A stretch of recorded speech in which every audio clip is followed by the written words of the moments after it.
vamos dar início à nossa parte 5 do nosso minicurso. A parte 5 é a problematização. Nosso grande objetivo aqui é problematizar as interfaces entre história ambiental e migração, migração e emigração, e verificar elementos que vão comungar um pouco com isso.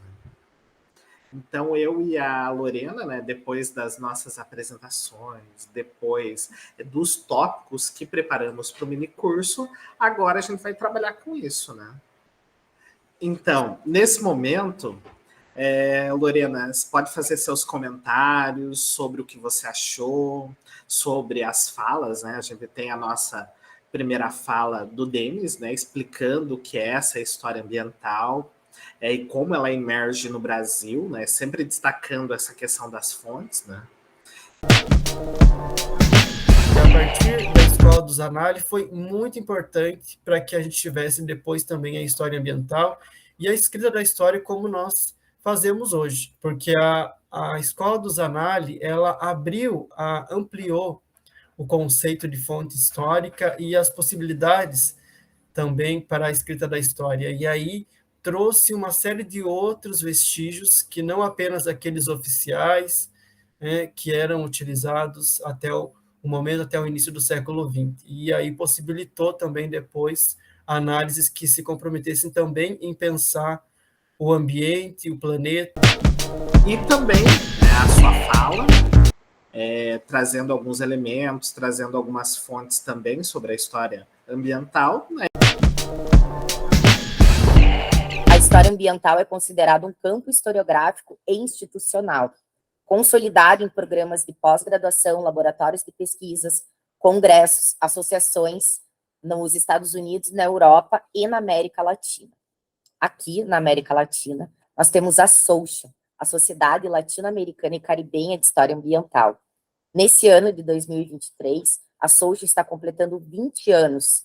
Nesses 20 anos, a sociedade promoveu encontros, congressos, seminários, periodicamente. E eu entro um pouco como um outsider, né? Pensando a partir de outros elementos e não apenas da história ambiental. Que esses sujeitos sejam excluídos dos processos. Então, o Bauman chama atenção também para isso. Outra coisa importante que o Zygmunt Bauman traz para nós é que esse fenômeno migratório ele não é recente. Ele ocorre desde que a humanidade é a humanidade. Ou seja, em muitos momentos as pessoas se deslocam. Em vários momentos da nossa história, das nossas trajetórias, estamos aqui, estamos acolá. Hoje é extremamente fácil a gente fazer uma locomoção, fazer uma migração, saindo de um espaço para o outro. Então, fique bem à vontade agora para fazer os seus comentários e a gente vai fazendo o nosso bate-papo, né? As nossas perguntas, respostas. Né? Okay. Depois, as pessoas também que tiverem alguma dúvida, algum questionamento, podem ficar bem à vontade, né? Nós encaminhamos o nosso e-mail, né? Ou manda para a comissão do evento, né? Que eles encaminham para nós. Primeiro, eu queria destacar, assim, uma das interfaces que nós podemos fazer da história ambiental com as migrações, imigrações, imigrações, é a atuação do Laboratório de Imigração, Migração e História Ambiental da UFSC. A trajetória inicial do Laboratório da UFSC, ela é intimamente ligada à história das imigrações, especialmente a imigração alemã. Então, a história ambiental, o tema ambiental, ele surge nos nossos primeiros pesquisadores, que é a professora Eunice Elinodari e o professor João Klug, a partir dos seus estudos sobre imigração alemã. E por quê? Porque esses imigrantes alemães se concentravam em territórios onde a floresta com araucárias é a floresta nativa. Então, a floresta fazia parte da vida desses imigrantes, até um ponto de que não havia mais como não estudar essa interação entre os imigrantes e a floresta com araucárias. Esse é um ponto de conexão bastante interessante da história ambiental com os estudos migratórios. Eu acho fantástico o texto da professora Eunice Dondari para a revista Esboços, né? Eu tive contato na época do mestrado, que ela traz essas leituras também alemãs, que vão repensar essa ideia que a migração ela não só é econômica, né? Que inicialmente a gente tem aqui no Brasil representado pelo Paul Singer, né? Lembrando que o próprio professor Anselmo ele foi orientando da professora Eunice na Federal de Santa Catarina, e eu acho que a grande chamada do artigo que está nas nossas referências, depois a gente apresenta todas elas, atualizadas, a grande chamada é a vontade do imigrante. Não apenas uma condição, né? Não que não tenha alguns elementos que favoreçam para ele ir de um lugar para o outro, mas a vontade desse sujeito em migrar é extremamente importante, né? Ele tem algumas opções, mesmo que sejam opções, às vezes, mais precárias que aquela, mas ele tem opções para ir de um lugar para o outro. Né? E pensando aí, Lorena, na própria questão dos desastres ambientais, né? Pensando Mariana, Brumadinho, né? Que ele força uma migração e ela não é econômica. Né? O ponto principal não é econômica. Esse ponto dos desastres socioambientais, eles são interessantes de pensar que o caso, por exemplo, de Mariana e Brumadinho, um caso bastante localizado em que as pessoas, elas obrigatoriamente, forçadamente, tiveram que migrar para a cidade vizinha, para o bairro vizinho. É uma migração por desastre ambiental. Eles são refugiados ambientais, podemos falar assim, mesmo que seja a 10 quilômetros de distância somente. Eles carregam... Tem um texto, Rodrigo, que você deve lembrar a referência, que é aquele texto que faz toda a separação dos tipos de migração. A migração forçada, a migração espontânea, enfim, eu não vou lembrar exatamente. Mas o quanto esses migrantes, mesmo que seja para a cidade vizinha, carregam consigo traumas, vivências, experiências, eles vão ter que se adaptar a uma nova vivência. Então, os desastres socioambientais são outra interface entre história ambiental e migrações, e muito atual, né? Principalmente do glossário da Organização Internacional das Migrações, né? Da OIM, que ele vai trazer esses modelos de migração, né, para pensar essa questão do refúgio, para pensar também, nós podemos pensar como uma migração pendular também, né, vai e vem, né, mas aí seria uma migração mais por trabalho, né? Essa migração pendular geralmente é aquela que ocorre com relação ao sujeito que ele vai trabalhar numa outra região, né? Por N fatores, mas eu acredito que ela também pode ser pensada enquanto um elemento ambiental, pensando na extração de minérios numa região. Será que nós podemos pensar dessa forma? Pode ser um caminho, né? E, Lorena, eu gostaria de te ouvir um pouco, aí são as minhas inquietações sobre isso, com relação ao conceito mesmo que a própria história ambiental ela traz para nós, né? O que seria essa história ambiental? Eu vi que você enfatizou em alguns momentos a questão de é uma abordagem, é um campo, É uma área de investigação, né? Você afirma para nós que não é uma metodologia, que ela se apropria das metodologias que a história traz, né? História cultural, história social. Mas eu queria te ouvir um pouco mais, você falando um pouco para nós sobre, né? É um campo? É uma área de investigação, né? Como a gente pode se posicionar sobre isso a partir das suas leituras sobre a história ambiental? A grande coisa da história ambiental é não ter uma definição canônica. Não há uma definição única. E o fato dela ser várias histórias ambientais mostra toda a complexidade que é estudar o meio ambiente em relação aos seres humanos. Então, é uma questão de entendimento, né, do como você quer entender a história. Eu entendo a história ambiental como uma abordagem. Ela é uma forma de trazer o mundo que tem essa relação ser humano e natureza para a história. Então, eu gosto bastante de pensar no exemplo do livro da História da Borracha no Brasil, do Warren Dean.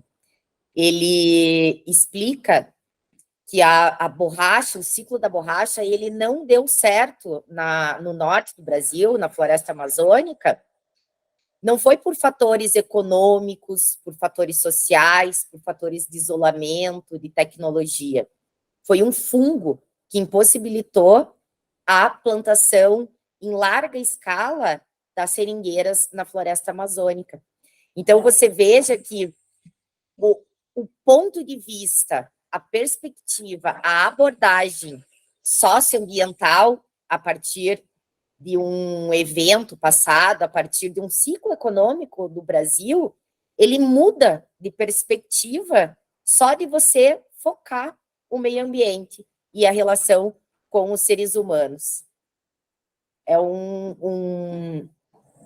Isso é até poderia ser parte de um grande projeto da história do Brasil, de revisitar a história brasileira, ou então, ao menos os ciclos econômicos do Brasil, no viés, na abordagem da história ambiental, o que, de certa forma, é feita com a história do café. Embora localizada no sudeste do Brasil, os estudos também, muito localizados no Rio de Janeiro, hoje a história ambiental pesquisa o ciclo do café sob um outro olhar, que é muito do trabalho do professor Rogério Oliveira, que encontra as marcas das plantações de café, do caminho do boi que passava recolhendo os grãos de café. Eles encontram essas marcas hoje na floresta e fazem uma releitura da história do ciclo do café do Brasil. Então, eu entendo a história ambiental como uma possibilidade, não, eu entendo a história ambiental como uma abordagem da história, não como um campo, porque um campo fica muito difícil de você delimitar as fronteiras desse campo, né? Então, se fosse algo fechado, a história ambiental tivesse uma definição única para a história ambiental, ela não seria interdisciplinar como ela é, porque muitos historiadores ambientais, eles são geógrafos, eles são antropólogos, mas fazem parte dessa abordagem da história, né? Então, nos congressos de história ambiental, você encontra todo tipo de especialidade, todo mundo concentrado em fazer a história ambiental. Isso tira um pouco... É interessante porque muitas vezes nós somos questionados assim, mas você não está fazendo geografia? Daí perguntam lá para o cara que está fazendo geografia, mas você não está fazendo história? Na verdade, eu costumo responder esse tipo de questionamento com a resposta do professor Rogério Ribeiro de Oliveira. Ele diz que ele não acorda um dia pensando, hoje eu vou fazer geografia, hoje eu vou fazer história. Não.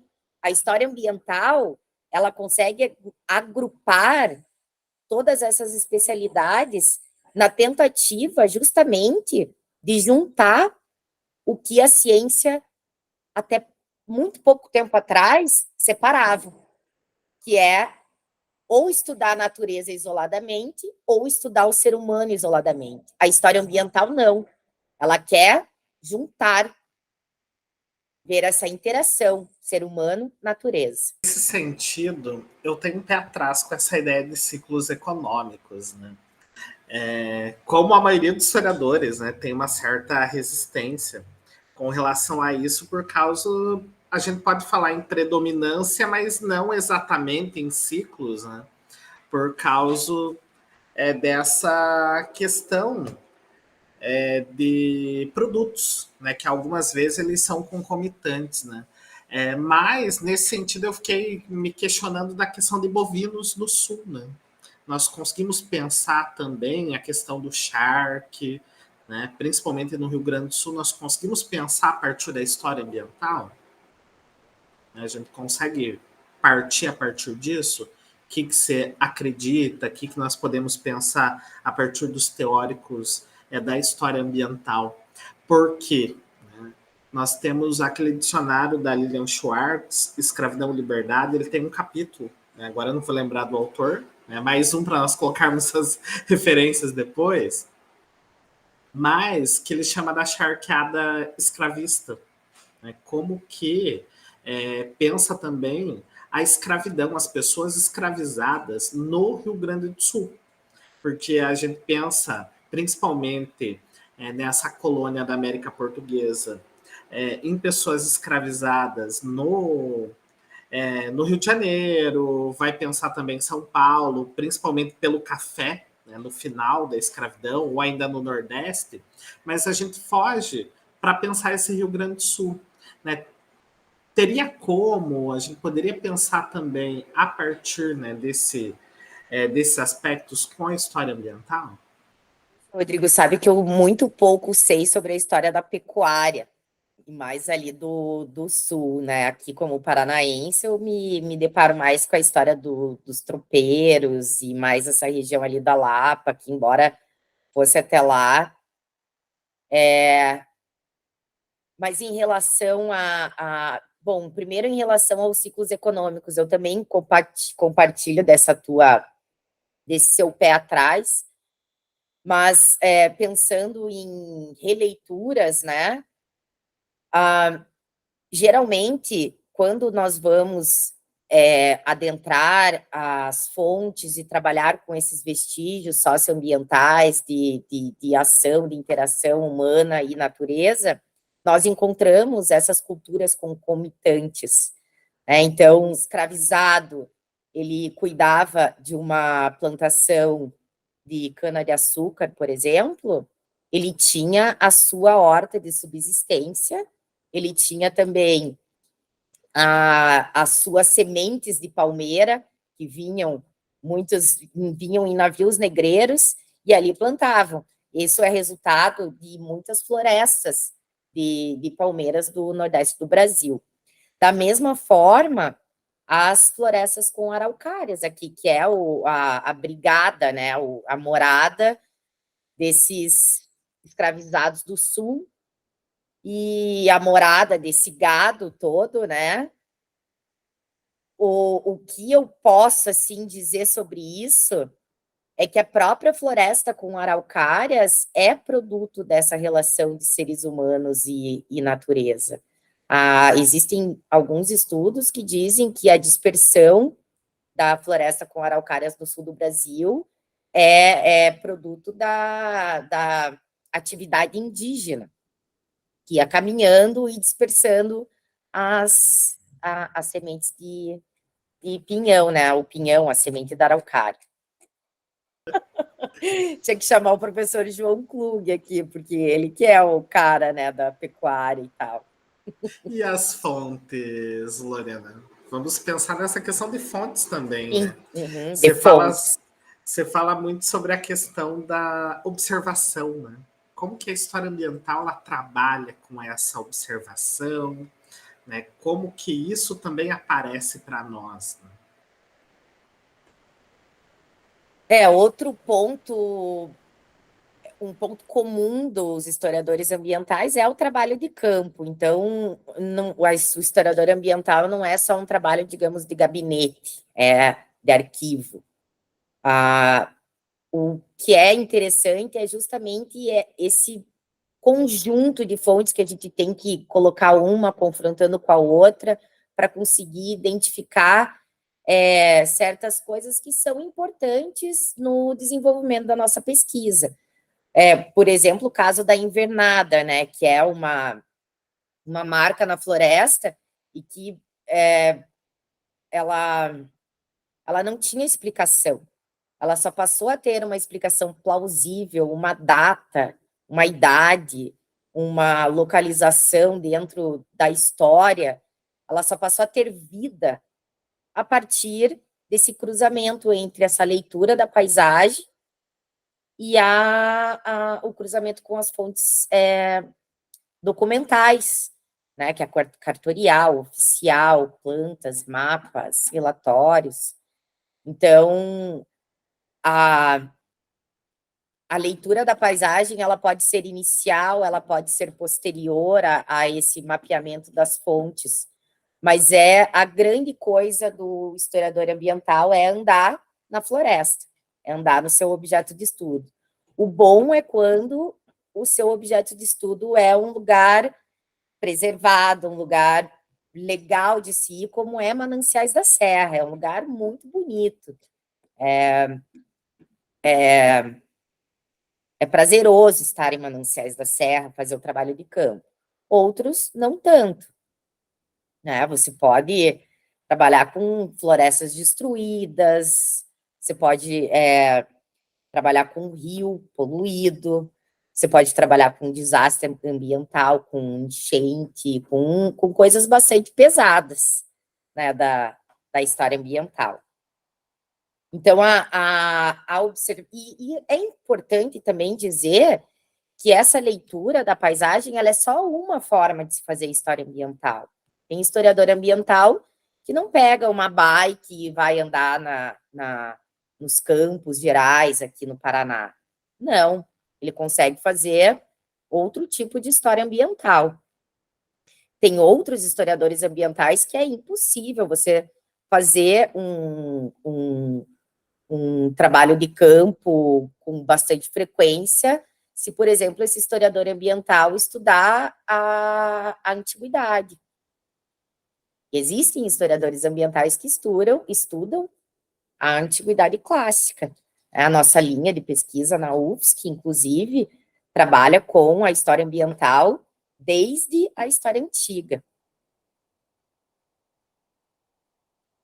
É isso. Então, a gente pode ter historiadores, né, que unem essa relação entre a leitura da paisagem e os arquivos. Né?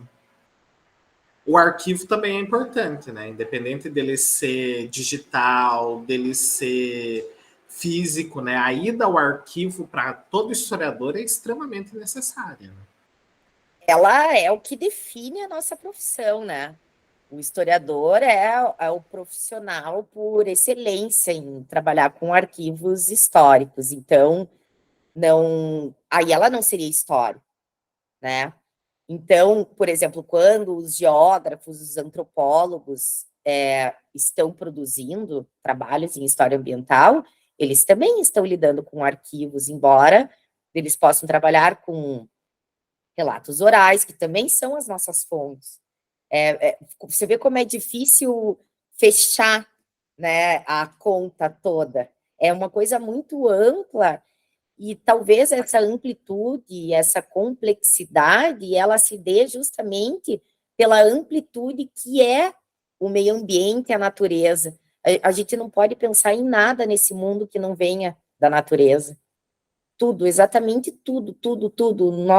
A roupa, a mesa, a cadeira, tudo vem inicialmente da natureza.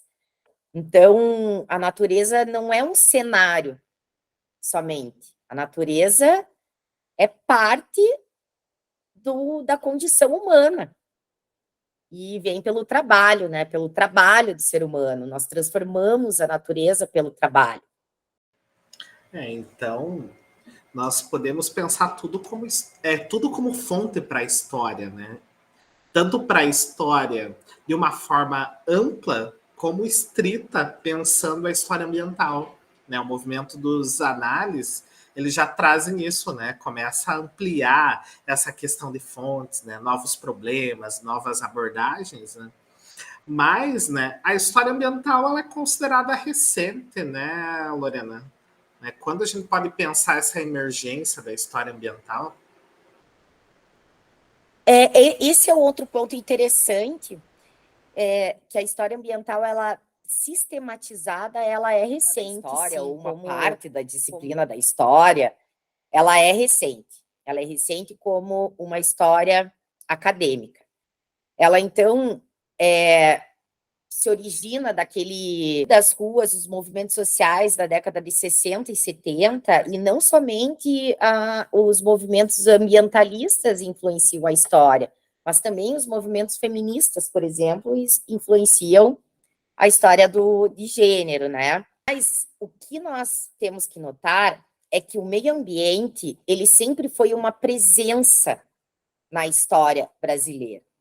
Então, se nós formos pegar historiadores clássicos como Sérgio Buarque de Holanda, nós vamos encontrar ali uma história que conta também a relação entre seres humanos e naturezas, sem ser taxada de história ambiental, mas que poderia muito bem ser colocada como da história ambiental.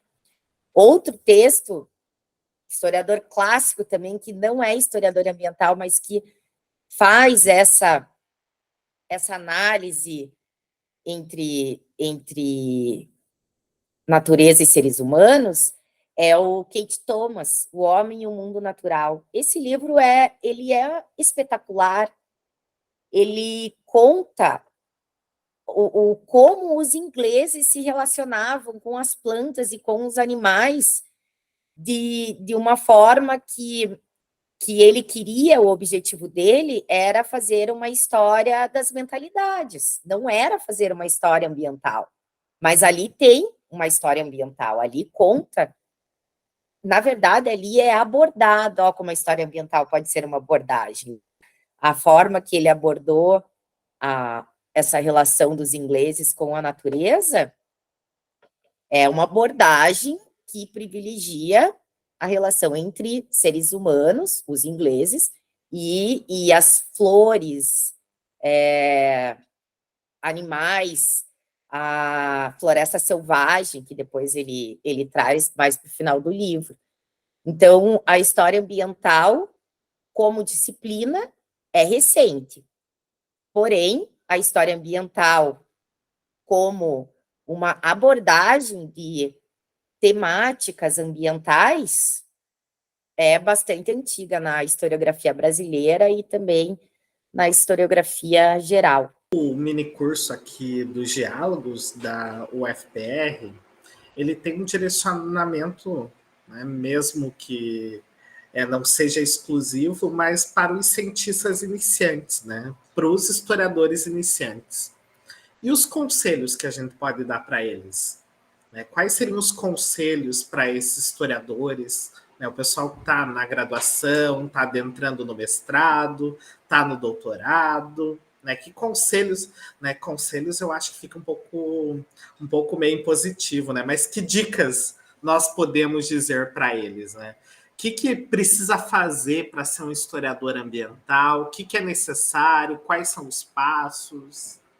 Né? Você gostaria de falar um pouco sobre isso para nós? A dica que eu daria para quem está iniciando as pesquisas em história seria a mesma dica que eu recebi do meu primeiro orientador, que é o Clóvis Gruner, inclusive professor da Universidade Federal do Paraná hoje. Quando eu fui começar a pensar no terceiro ano da graduação, o que fazer de projeto de TCC, as ideias foram de todos os tipos que você pode imaginar, né? E uma delas, inclusive, foi o que eu fiz o pré-projeto, foi sobre a guerrilha armada em Curitiba na ditadura militar. Apresentei para o meu orientador, ele falou, Lorena, você tem certeza que você quer trabalhar isso? Porque é um assunto que já está um tanto debatido.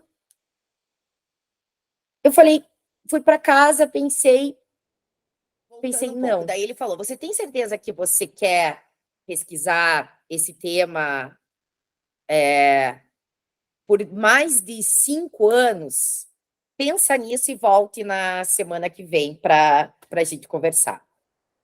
Aí fui para casa, pensei e tal, eu pensei, não quero pesquisar 5 anos a ditadura militar. Então, fui buscando algo que me fosse mais próximo, como, por exemplo, essa coisa da floresta. Então, encontrei o meu tema de estudo. Então, a minha dica é, se faça essa pergunta antes de iniciar uma pesquisa, antes de se debruçar sobre um tema de estudo, porque se realmente você quiser seguir a carreira acadêmica, você vai seguir por longos anos pesquisando o mesmo tema. Hoje eu posso dizer que eu sou muito feliz com a escolha que fiz. Pesquiso Mananciais da Serra desde 2004. Vai fazer quase 20 anos que eu estudo Mananciais da Serra.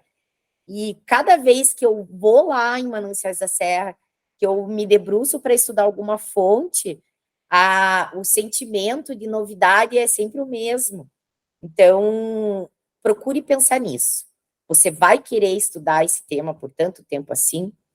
Essa é a dica. E pensando nos passos, né, o que é necessário? Agora pensando num aspecto mais prático, né? O que é necessário fazer para eu ser um historiador ambiental? Para eu fazer esse diálogo com a imigração, trabalhar com esses conceitos, né, de imigrante, né, aí pensando Abimelech Sayad, né, que eu comentei bastante, eu gosto muito da sacada do Abimelech Sayad, porque ele pensa tanto a origem como o destino desse imigrante, né? Esse imigrante, ele também é um imigrante, né? Então, quais seriam os passos que a gente pode pensar, praticizando mesmo, né? Visito locais, né? Vou em arquivos, né? Para pensar essa questão da história ambiental, né? Eu lembro que você já comentou na sua fala, né? Que não tem muito antes ou depois, né? Mas para a gente pensar nessa leitura da paisagem, né? O fundamental conhecer o lugar para fazer história ambiental. Mas hoje, com os recursos que nós temos de mapas, de imagens de satélites, é algo que a quantidade de fontes que nós temos hoje para os nossos trabalhos, ela é tão grande que ela se torna, inclusive, uma limitação, muitas vezes, que é muito difícil dar conta da quantidade de informação que a gente vai conseguindo buscar. Um caminho possível é frequentar os grupos de estudo do Laboratório de Migração e História Ambiental. Lá nós temos discussões de textos, nós discutimos muito as pesquisas do sul do Brasil, mas nós temos bastante conversa com o pessoal do Rio de Janeiro, que tem os laboratórios lá, com o pessoal da Unicentro. Acredito que esse seja o melhor caminho. Porém, frequentar eventos é fundamental, né? As mesas redondas de história ambiental. Acompanhar também as publicações da ALAC, que é a revista da Soucha, e as publicações temáticas que nós encontramos por aí. Mas o grupo de estudos do laboratório é aberto para a comunidade, então vocês podem buscar no site da UFSC se vocês encontram mais informações sobre o Labino. E as pesquisas do Labima? Conta para nós algumas aí, a título de curiosidade, para entusiasmar a gente sobre a história ambiental. As pesquisas do Labima, elas são diversas da mesma forma que o próprio meio ambiente, né? Então, nós temos pesquisadores que estudam, por exemplo, a vitivinicultura. No caso, a minha orientadora, Eunice Nodari, ela é a coordenadora de um grande projeto que inclui pesquisadores de vários países aqui do Cone Sul, e eles estudam a domesticação de uma uva aqui no sul do Brasil, e que hoje produz vinhos finos, algo muito requintado, digamos assim, né? Porque o trabalho de campo nas vinícolas é bastante interessante. Temos também o trabalho da professora Samira, que é sobre feijoa. A Samira trabalha com a dispersão da feijoa, que é uma goiabinha originária aqui do Brasil e que se dispersou pelo mundo todo. Ela conta uma história ambiental sobre isso. Nós temos também os trabalhos do professor João Klug em relação à floresta da Tunísia, É Turíngea. Então, nós temos também o trabalho do professor João Klug na floresta da Turíngea. E é um trabalho muito completo, que já é um trabalho de pós-doutorado, que faz uma relação entre os imigrantes da Turíngea e os descendentes deles numa colônia aqui de Santa Catarina. É interessante que essa colônia aqui, ela mantém mais vivo a cultura dos que saíram, dos emigrantes da Turíngea, do que os próprios descendentes que ficaram na Turíngea. É um trabalho muito interessante. O trabalho do Denis é um trabalho muito bacana, porque a revista Globo Rural, ela tem uma amplitude muito grande de temas de biodiversidade, de visões, né? O agricultor é o dono da terra, o pequeno proprietário. E é interessante também a conexão que ele faz com a história da África. Então, daí também a gente pode perceber como a história ambiental, ela não se faz sem essa conversa tanto com as outras disciplinas, quanto com as outras histórias. A história ambiental está sempre recorrendo, como todas as histórias, né? Não existe. A história social não é só social, a econômica não é só econômica, muito menos a história ambiental, que envolve muitas dinâmicas, né, da sociedade, justamente porque o próprio recurso natural, ele é econômico, mas, ao mesmo tempo, ele é cultural, ao mesmo tempo, ele é parte da tecnologia, do trabalho, enfim.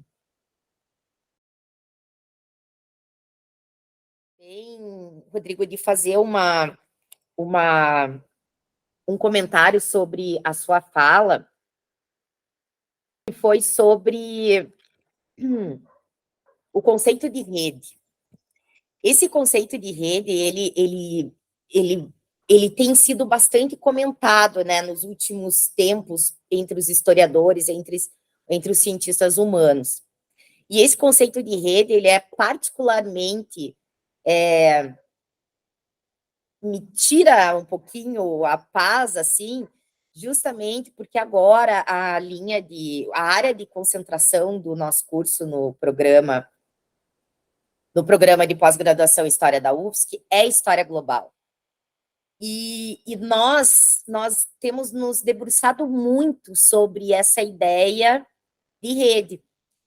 E a partir do Conrad, né, que é da história global, que faz toda uma teoria disso, ele traz bastante essa ideia do conceito de rede.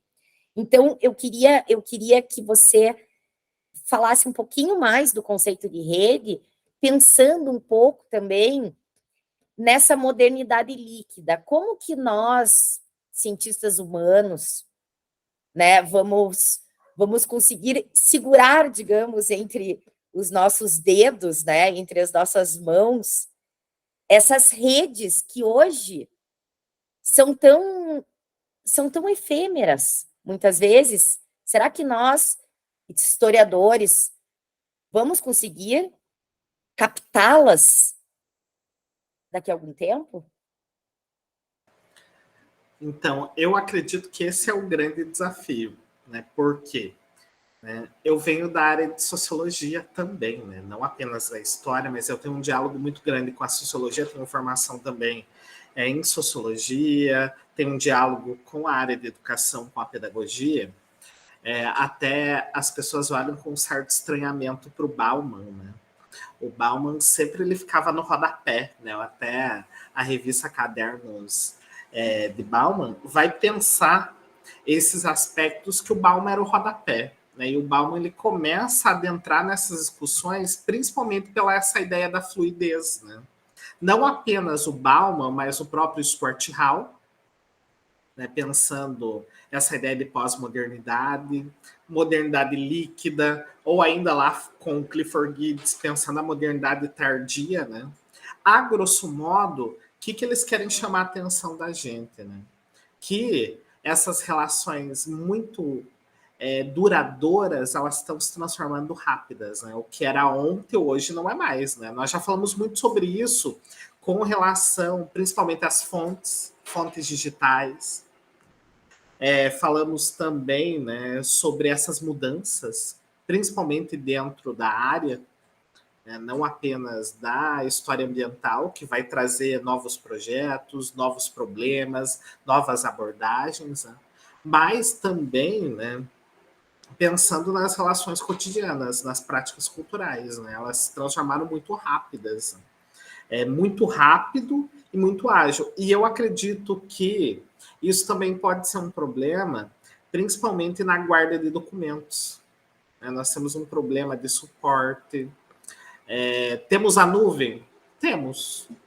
Mas pode ser um problema o próprio formato desses documentos. Né? Pode trazer um empecilho para a gente pensar a história. Né? E pensando também outras abordagens para essa história que podem dialogar com a própria história ambiental, com a história cultural, pensando história do tempo presente, pensando história imediata, né, que também não é algo um tanto solidificado, mas também é necessário, né? Pensando até que ponto nós perdemos terreno quando fazemos história para os jornalistas, né? Esse diálogo, né, entre história e comunicação, né? Por quê? Porque o jornalista, em muitos momentos, também trabalha com fonte. Né? Claro, o grande objetivo da história é o processo. Quando você fala dessas relações, né, entre humanos, não humanos, você também está falando em processo, né? História é processo, que pode ser uma grande diferença entre o trabalho do historiador e do jornalista. Né? Mas o diálogo é necessário em todo momento, principalmente com a rapidez de todas essas relações, né? Dessas redes, dessas conexões. Né? O que era hoje, amanhã já não é. Eu posso falar com alguém virtualmente, né? Como nós estamos nessa conversa, que a gente está virtualmente. Né? Eu e a Lorena não nos conhecemos pessoalmente, né? Mas assimilamos dentro desse processo, né? E topamos virtualmente, né? Nos conhecermos, desenvolver as pesquisas, trocar ideias, conversar. Né? Eu estou numa cidade chamada Cáceres, no Mato Grosso, né? Na divisa com a Bolívia, a 100 quilômetros da Bolívia, uma cidade que é um calor muito grande, né, 200 e poucos quilômetros da capital, Cuiabá, enquanto a Lorena, onde você está, Lorena? Eu estou em Curitiba. Nós estamos a uns quilômetros de distância, né? Quilômetros. Como se estivesse aqui na minha sala, né? Então, isso favorece, né, as conexões, né? Pode ser muito rápido. Né? Nós estamos um fuso horário diferente. Né? Aqui eu tô com 1 hora a menos a gente está com uma hora de diferença. Né? Aqui o fuso horário é diferente. Né? Então, sempre eu tenho que ficar pensando, vou conversar com alguém via horário de Brasília, sempre eu tenho que estar articulando, ou tomar cuidado para não mandar muito tarde uma mensagem. Então, isso facilita as comunicações, mas ao mesmo tempo traz problemas, né? Dessa liquidez, né? Das telas, das redes, né? Que trazem, né? Alguns problemas não apenas da área psicológica, mas o próprio suporte. Né? A pandemia trouxe isso para nós, né? Essa facilidade de comunicações, mas também trouxe vários problemas, né? Que eu acredito que essa questão de redes também traz. É interessante de pensar que a ideia que você trabalha de caixinha de lembranças, ela pode ter prazo para se finalizar, né? Porque eu tenho caixinhas de lembranças, eu sou uma acumuladora de lembranças. Só que eu venho de um tempo em que eu colecionava papéis de carta, por exemplo. O meu filho, ele tem uma caixinha de lembranças que é muito reduzida. Na verdade, a maior caixa de lembranças é o que eu mesma guardo dele. Então, esse hábito de ter essas caixinhas de lembranças, guardar as cartinhas que eu recebia das minhas amigas e tal, é um hábito que a geração de hoje, a geração mais... a geração que está se desenvolvendo ainda não tem tanto esse hábito. E, inclusive, nós mesmos, quantas conversas importantes já tivemos por e-mail, onde os pesquisadores vão encontrar os nossos e-mails quando quiserem contar a história da Lorena, a história do Rodrigo, enfim, né, essas caixinhas de lembranças estão datadas.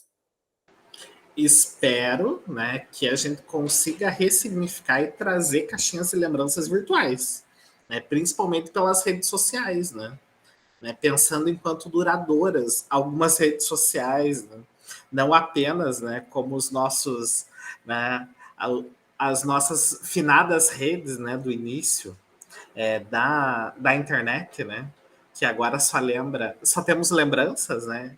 Eu espero que a gente consiga adaptar os suportes, né, e consiga também arquivar isso, né, de uma forma mais satisfatória e que ela não se perca, que nós também que a gente consiga criar caixinhas de lembranças virtuais, né, como a gente faz com as fotografias.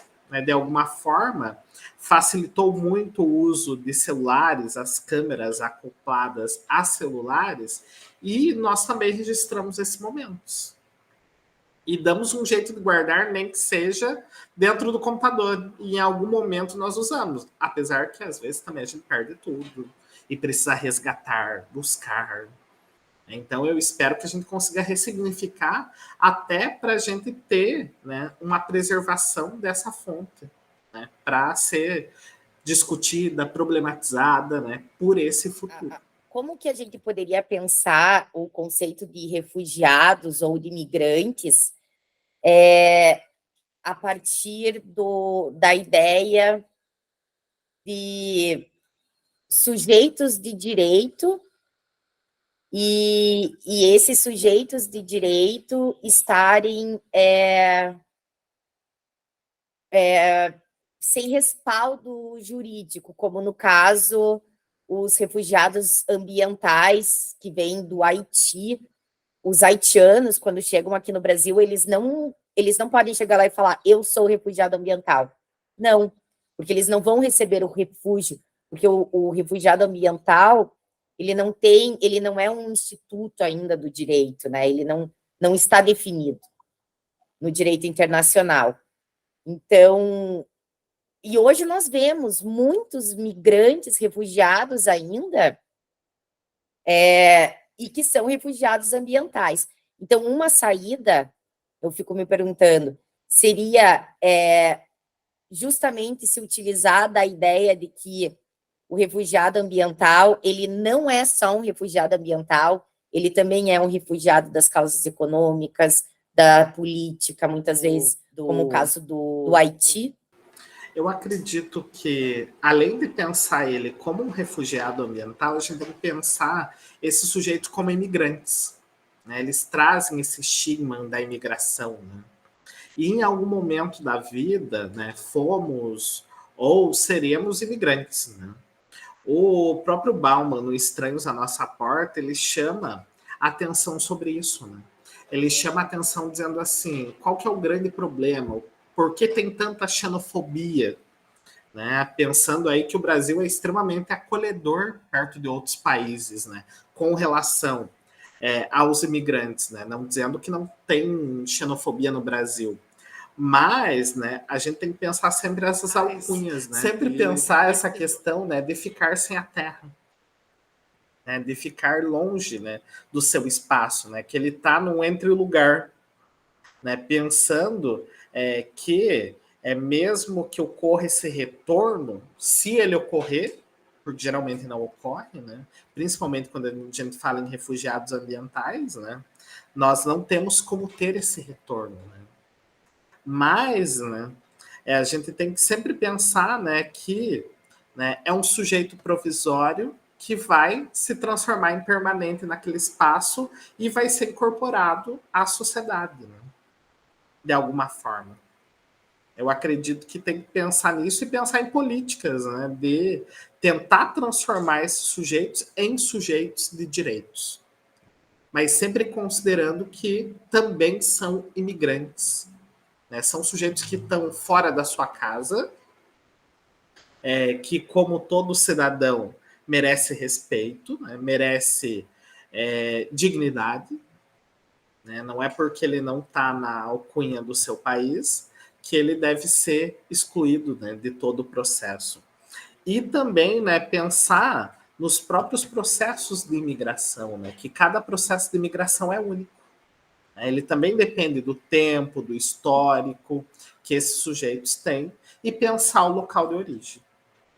Eu acho isso fundamental. Excelente essa, né, do que você falou, de que eles são imigrantes. Se as políticas públicas pensassem nisso, talvez fosse um pouquinho mais fácil de resolver a situação dos haitianos, dos venezuelanos que andam aqui pelo Brasil hoje, né? Sim, né? Pensar que também tem organizações não governamentais, né? A própria Pastoral do Imigrante, que acaba adentrando dentro desse processo, tentando minimizar.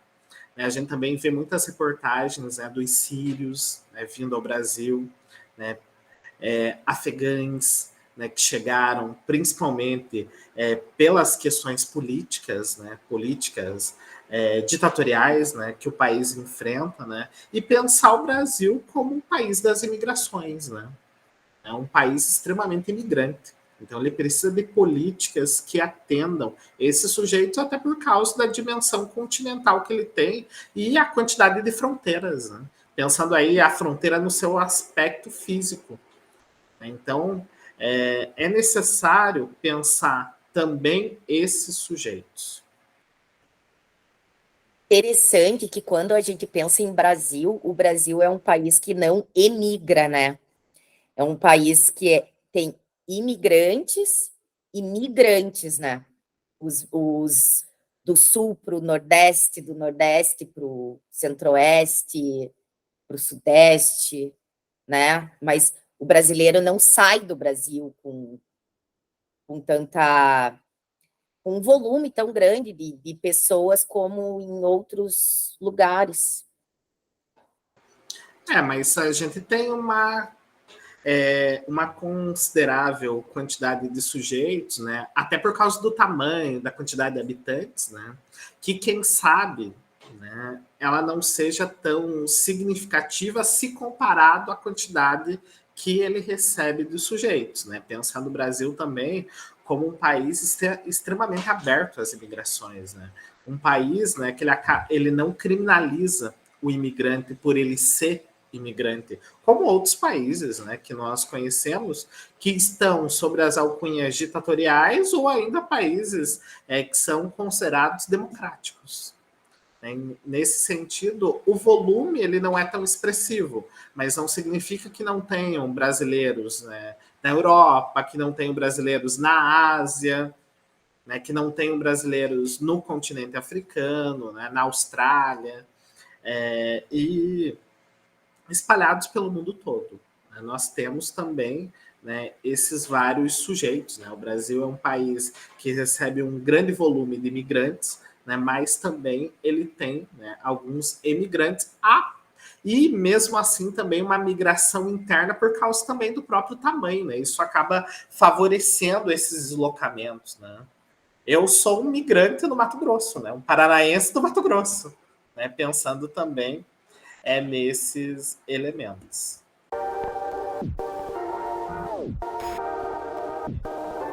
Fazendo as nossas despedidas, né? Agradecendo quem nos acompanhou até aqui, né? Quem teve paciência, Verdade. quem conseguiu chegar até aqui, né? Estamos próximos das 3 horas, né, do nosso mini curso, né? Agradecer a nossa audiência, né? Agradecer também, né, a própria UFPR, né, que disponibilizou esse espaço para a gente promover esses diálogos, e também, né, agradecer aos nossos professores, né, que nos ajudaram nessas leituras, nos indicaram, né, e agradecer toda a comunidade, né, que em alguns momentos ela também acaba sendo objeto de pesquisa, né, principalmente quando a gente fala história ambiental, são essas relações, né, entre os humanos e os não humanos, né, que vão desenvolvendo essas ações. Né. Então, fica só aqui, né,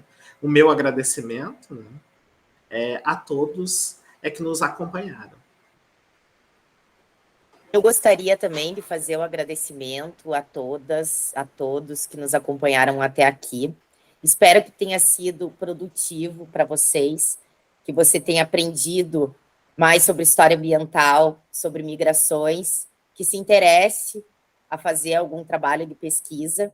Conte conosco para qualquer questão que vocês queiram tirar com a gente. Vocês podem encaminhar e-mails ou então encaminhar um e-mail para a organização do minicurso, que eles nos encaminharão. Então, agradeço a paciência e até uma próxima oportunidade.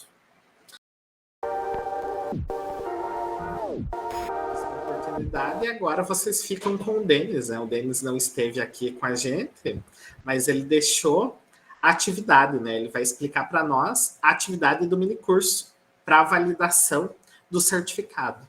Então, vocês ficam com ele na sequência e até uma próxima. Olá, colegas. Se vocês chegaram até esse vídeo, provavelmente vocês acompanharam os demais, acompanharam o nosso mini curso, e desde já eu agradeço e espero que tenha sido de muitos frutos para as pesquisas, para a vida de cada um e cada uma. Estou aqui para apresentar a vocês a atividade avaliativa do nosso mini curso. E essa atividade, ela foi pensada justamente para contemplar todos os vídeos e contemplar a pesquisa de cada um também. A nossa atividade, ela vai consistir justamente em escolher uma fonte histórica, escolher um documento, escolher um vestígio do passado, e a partir desse vestígio, a partir desse documento, escrever um texto, escrever uma narrativa curta de uma página, a partir dessa fonte. Que tipo de fonte, que tipo de documento a gente pode utilizar, então, para fazer essa atividade? A fonte consiste justamente, pode ser uma fotografia antiga, da vista da janela da sua casa, das transformações do seu bairro, das transformações do local onde você vive. Ela pode ser um recorte de jornal, pode ser como a gente tem ali no slide também, uma estrada, um rio, pode ser um relato de viagem. Ali a gente tem uma série de exemplos que podem ser utilizados, e o importante é que essa fonte faça sentido, né? Que esteja relacionada à sua vivência e que ela faça sentido para você, para a sua pesquisa. Eu sugiro aquela dica que eu dei lá no vídeo sobre a emergência da história ambiental, que o Donald Orser já falava. pegue lá um sapato confortável, um sapato resistente, e suje de lama, suje de barro, vá para um parque, vá para uma represa, vá para um espaço onde você consiga encontrar uma paisagem, uma floresta, e a partir dali encontre essa fonte. Então, a minha dica é justamente essa. Vá para um local aberto, para um parque, e a partir de lá escolha essa fonte. Mas se você não tiver essa possibilidade, pode ser uma fonte ali da sua casa, pode ser uma fonte digital também. Eu indico aí a hemeroteca ou mesmo o arquivo da Biblioteca Nacional, que tem vários periódicos, vários documentos, mas a gente tem também uma possibilidade grande de documentos aí disponíveis digitalmente, que podem ser também utilizados. Se você já faz aí mestrado, doutorado, pode ser também a fonte que você utiliza na sua pesquisa. Então, as possibilidades são muitas, como a gente percebe ali no slide, mas eu sugiro, se você pode, se você tem condições, que você saia de casa e encontre essas fontes aí nos ambientes próximos à sua casa, né, para a gente também exercitar aquilo que o Donald Jorster colocou e contemplar os objetivos da história ambiental e também das imigrações. Então, essa é a nossa atividade. Lembrando que vocês não devem mandar essa atividade nos nossos e-mails. A organização do evento pede que ela seja postada lá no formulário que vocês encontram no edital ou que foi enviado no e-mail para vocês após a inscrição.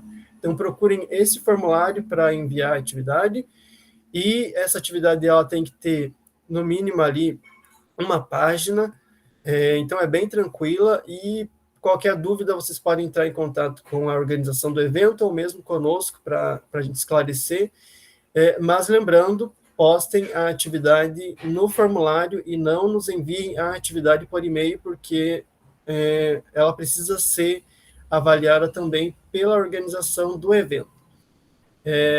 Qualquer dúvida, então, podem entrar em contato, e desde já eu agradeço a todos, especialmente os historiadores e historiadoras ambientais das imigrações, os colegas também de outros países. Eu sei que a gente tem colegas da Sociedade Latino-Americana de História Ambiental, temos colegas da Argentina, de outros países, não vou citar todos para não esquecer ninguém, mas é muito bom saber que a gente está dialogando também com colegas de outros estados e de outros países que formam aí essa rede, que é a história ambiental, que é a história também das imigrações.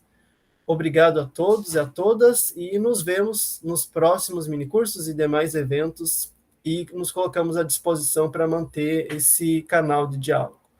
Um abraço, tchau.